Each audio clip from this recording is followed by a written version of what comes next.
वही बात हुई, जब नाचने नहीं आया तो आंगन रहा, एक नाचने में और दूसरा पीने में। तो अगली बार बगैर नाचे बगैर पिए आप अपना स्टेटमेंट दीजिए। पहले तो अपने आप से नजरें मिलाइए, फिर चाहे शौक से हम पे इल्जाम लगाइए। अंजुम बेगम कांग्रेस के नामपल्ली के कार्यकर्ता है, मगर फिरोज खान के राइट हैंड माने जाते हैं वुमेन्स विंग के। ये आप बताइए, अंजुम बेगम के 2 वोट्स इसे डुप्लीकेट कहेंगे या बोगस कहेंगे, आप फैसला करिए। 2 वोट बनाना एक क्रिमिनल ऑफेंस है under section 31 representation of people's act 1950 के तहत 1 साल की जेल, एक्सटेंशन अप टू 2 इयर्स और फाइन और बोथ। मिस्टर राशिद, उनके वाइफ यहाँ से वहां पर इनको बीसी सर्टिफिकेट नहीं मिला। वहां पे रीजन रिजेक्शन का ये दिया गया था कि इन्होंने ये एक हिंदू कम्युनिटी के है। फिराबाद से एक फेक फैब्रिकेटेड जो है कास्ट सर्टिफिकेट निकाल मारो जो है एक कंप्लेंट रजिस्टर किया, एफआईआर रजिस्टर किया, जिसमें 420, 468, 471 आईपीसी के तहत ये सेक्शंस बुक हुए। డివిజన్ అభ్యర్థి ఇప్పుడు అడ్డంగా బుక్ అయిపోయినట్లు కనిపిస్తోంది నకిలీ సర్టిఫికెట్లతో రిజర్వ్ अस्सलाम वालेकुम, मैं डॉक्टर कासिम आपके सामने ये बोगस वोट जो मिस्टर फिरोज खान चड्डी गैंग के हैं, वो हमेशा ये कहते हैं कि बोगस वोट है, बोगस वोट है। तो उस बोगस वोटों का नामपल्ली में खुसूसन मैं खुलासा करने आपके दरमियान में आया हूँ, और मैं आवाम को ये बताना चाह रहा हूँ कि बोगस वोट किसके पास है और बोगस वोट कौन बनाते, और 420 सर्टिफिकेट्स, जाली सर्टिफिकेट्स, फैब्रिकेटेड सर्टिफिकेट्स कौन बनवाते, इस सब का खुलासा मैं इस वीडियो में करूंगा। आप तमाम से अदबन गुजारिश है, आप इसको क्रॉस वेरीफाई करिए, चाहे आरटीआई में या चाहे मेरे पास आइए, मैं आपको कॉपी दूंगा। तो मैं इस आगे बढ़ने से पहले मैं एक शेर से मैं आगाज़ करूँगा। पहले तो अपने आप से नज़रें मिलाइए, फिर चाहे शौक से हम पे इल्ज़ाम लगाइए।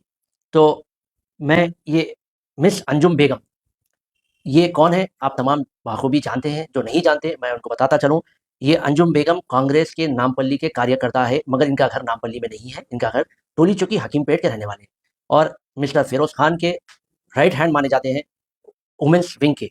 ये अंजुम बेगम ने यहाँ से कांग्रेस के कार्यकर्ता होने के बावजूद इन्होंने इंडिपेंडेंट कैंडिडेट के ऐसा नामपल्ली इलेक्शन में हिस्सा लिया।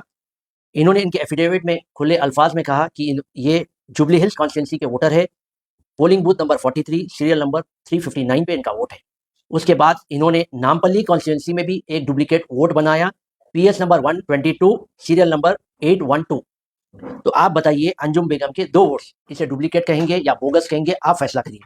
2 वोट बनाना एक क्रिमिनल ऑफेंस है under section 31 representation of people's act 1950 के तहत 1 साल की जेल, एक्सटेंशन अप टू 2 इयर्स और फाइन और बोथ। एक क्रिमिनल ऑफेंस है। फिर आगे बढ़ता हूं मैं।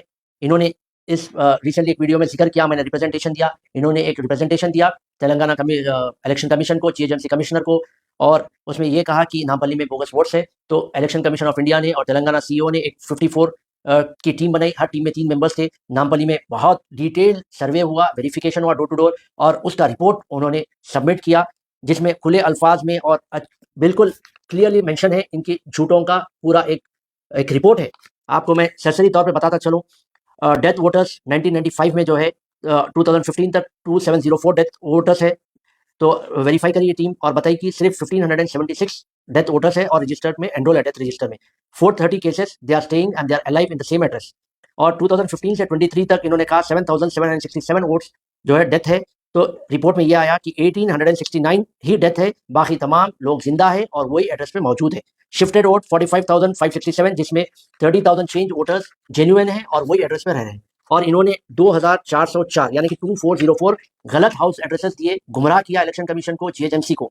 और 34,000 का इन्होंने जिक्र किया, जिसमें 21,506 वोटर्स जेन्युइन है। ये तमाम तफसीली रिपोर्ट है, जिसमें RO and special officer Nampally और इलेक्ट्रल रजिस्ट्रेशन ऑफिसर ने इस रिपोर्ट को बनवाई, और इसे तफसीली तौर से आप देखना चाह रहे हैं तो मैं आप रब्ता करिए, मैं आपको ये रिपोर्ट फराहम करूंगा। ये रिपोर्ट है, आप देख सकते हैं।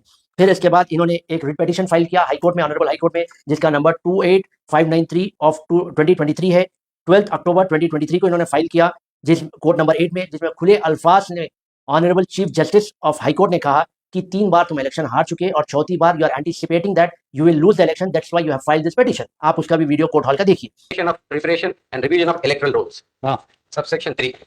Not No, Mr. This petition is based on an apprehension that the election commission will not revise the electoral roll and therefore I will lose again for the 4th time. You are presuming that they will not do it. No, Mr. We are trying to understand. It's a debate, right? We are not against you. We don't want you to lose for 4th time. So 3 times you have lost on account of one this thing revision. This is your case.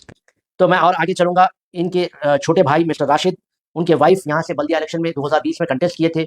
इन्होंने BC certificate को apply किया आसिफ नगर MRO office में, वहाँ पर इनको BC certificate नहीं मिला। वहाँ पे रीजन रिजेक्शन का ये दिया गया था कि इन्होंने ये एक हिंदू कम्युनिटी के है। तो उस रिजेक्शन लेटर को 19 नवंबर 2020 में दिया गया था। सेम डेट 19/11/2020 को इन्होंने मुशीराबाद से एक फेक फैब्रिकेटेड जो है कास्ट सर्टिफिकेट निकाल कर अपना नॉमिनेशन फाइल किया। तो मुशीराबाद एमआरओ जो है एक कंप्लेंट रजिस्टर किया, एफआईआर रजिस्टर किया, जिसमें 420, 468, 471 आईपीसी के तहत ये सेक्शंस बुक हुए। इन लोगों के ऊपर चार्जशीट फाइल हुई गांधीनगर पीएस से। ये तमाम तफसीलात आपके सामने हैं, आप जरूर देखिए इसे। విజయనగర కాలనీ డివిజన్ అభ్యర్థి ఇప్పుడు అడ్డంగా బుక్ అయిపోయినట్లు కనిపిస్తోంది. నకిలీ సర్టిఫికేట్లతో రిజర్వేషన్ ఫెసిలిటీ పొందారు అన్న ఆరోపణలు ఇప్పుడు ఇనయా ఫాతిమాపై ముప్పేట దాడి చేస్తున్నాయి. అసద్ లేవనెత్తిన ఈ టాపిక్ తర్వాత వ్యవహారం ఈసీకి ఫిర్యాదు దాకా వెళ్ళింది. ముషీరాబాద్ ఎంఆర్ఓ జానకి ఈసీ దృష్టికి వ్యవహారాన్ని తీసుకెళ్లారు. దీంతో ఫాతిమాపై 420, 468, 471 ఐపీసీ సెక్షన్ల కింద కేసు నమోదు చేశారు. और इन्होंने राजस्थान का भी जिक्र किया उनके वीडियो में। तो हिंदुस्तान में फिर रही, क्या है उनके पास 1%, 2% वोट काटते जाके, किसके काटते? कांग्रेस के काटते, और फायदा किसको करते? बीजेपी को आप फायदा करते। लेटेस्ट राजस्थान में आप करें। मैं बताता चलूं, राजस्थान में 200 सीट है एमएलए के, जहां पर एमआईएम ने 3 सीटों पर ठहरा किया था अपने उम्मीदवार को, और तीनों सीटों पर पहले तो फतेहपुर, हवा महल और कमान में, और 197 सीट्स कांग्रेस के लिए खुले थे। वो अगर कोशिश करते थे तो जरूर जीत सकते थे।